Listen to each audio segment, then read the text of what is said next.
Hi there, e-schoolers.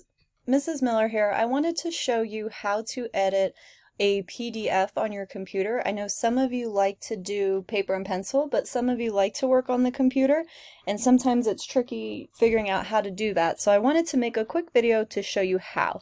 This is using a second grade example because second graders are going to be using a digital workbook. So they're going to click up here, and this is going to open up their Word workbook packet.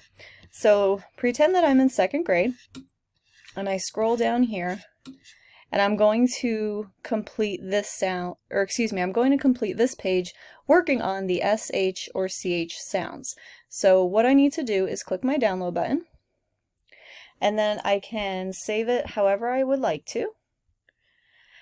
And then when I go into my Finder, I can find the page that I just saved, and then up here at the top I have these tools. If I click the markup button, it opens up a couple different options for me. So if I go back to that SHCH page right here, and I want to fill in the missing sound, I can do this one of two ways.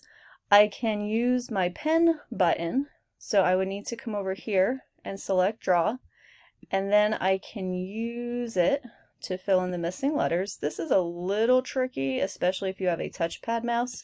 So the other thing you can do is this text box option. So you can click right here with the little A, and then you can also, if you come over here to the font toolbar, you can take this down to a more normal sized font.